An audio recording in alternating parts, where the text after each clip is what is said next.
మంచు ఫ్యామిలీలో తండ్రి కొడుకుల మధ్య చోటు చేసుకున్న వార్ తారాస్థాయికి చేరింది. గత 3 రోజులుగా జరుగుతున్న గొడవలు ముదిరి పాకాన పడ్డాయి.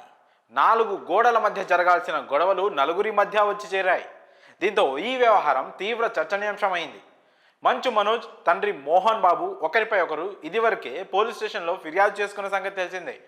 కాగా డిసెంబర్ 10న సాయంత్రం జల్పల్లిలోని మోహన్ బాబు ఇంటి వద్ద చోటు చేసుకున్న ఘర్షణ మరోసారి కేసుల వరకు వెళ్ళింది. మంగళవారం సాయంత్రం మనోజ్ మోహన్ బాబు ఇంటి వద్ద రచ్చ చేశాడు. ఇంట్లో తన కూతురుందని గేట్లు ఓపెన్ చేయాలని సెక్యూరిటీని కోరారు. వారు ఎంతకీ గేట్లు ఓపెన్ చేయకపోవడంతో మంచు మనోజ్ గేట్లు బద్దలు కొట్టి ఇంట్లోకి ప్రవేశించాడు. దీంతో మనోజ్, మోహన్ బాబు వర్గాల మధ్య తోపులాట చోటు చేసుకుంది. దీంతో అక్కడ యుద్ధ వాతావరణం నెలకొంది. అప్పటికే అక్కడికి మీడియా చేరుకోవడంతో దీనికి సంబంధించిన దృశ్యాలు నెట్టింట వైరల్గా మారాయి.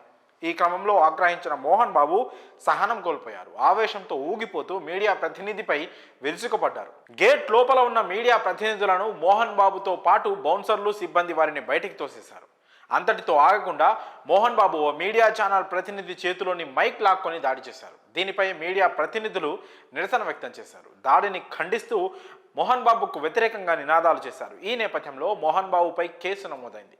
రిపోర్టర్ను దుర్భాషలాడుతూ స్టీల్ పైప్, మెటల్ లోగో ఉన్న మైకుతో భౌతిక దాడికి పాల్పడ్డట్లు పోలీసులు కేసు నమోదు చేశారు. ఈ ఘటనలో మోహన్ బాబుపై బిఎన్ఎస్ సెక్షన్ 118 సబ్సెక్షన్ 1 కింద కేసు నమోదు చేశారు పోలీసులు. జల్పల్లి నివాసంలోని పరిస్థితిని వివరించడానికి మంచు మనోజ్ను ఆహ్వానిస్తే రంజిత్ వెళ్లినట్లు పోలీసుల ఎఫ్ఐఆర్లో పేర్కొన్నారు. పరస్పరం కేసులు, దాడులతో అప్రమత్తమైన పోలీసు ఉన్నతాధికారులు అలర్చయ్యారు. మోహన్ బాబు, విష్ణు గన్లను సీజ్ చేయాలంటూ ఆదేశించారు. తక్షణం వారి వద్ద ఉన్న లైసెన్స్డ్ గన్స్ను స్వాధీనం చేసుకోవాలని ఉత్తర్వులు జారీ చేశారు. మరోవైపు మోహన్ బాబు, విష్ణు, మనోజ్కు రాచకొండ పోలీసులు నోటీసు జారీ చేశారు. ఇవాళ ఉదయం 10:30 గంటలకు విచారణకు హాజరు కావాలని నోటీసులో పేర్కొన్నారు. ఇదిలా ఉంటే నిన్న జరిగిన తోపులాటలో మోహన్ బాబు అస్వస్థతకు గురయ్యారు. మంగళవారం రాత్రి జరిగిన ఘర్షణలో మోహన్ బాబు తలకు గాయం కావడంతో ఆయనని మంచు విష్ణు హాస్పిటల్లో జాయిన్ చేశారు. ప్రస్తుతం వైద్యుల సమక్షంలో మోహన్ బాబు చికిత్స పొందుతున్నారు. మరి మోహన్ బాబుపై కేసు నమోదు అవ్వడంపై మీ అభిప్రాయాన్ని కామెంట్స్ రూపంలో తెలియజేయండి.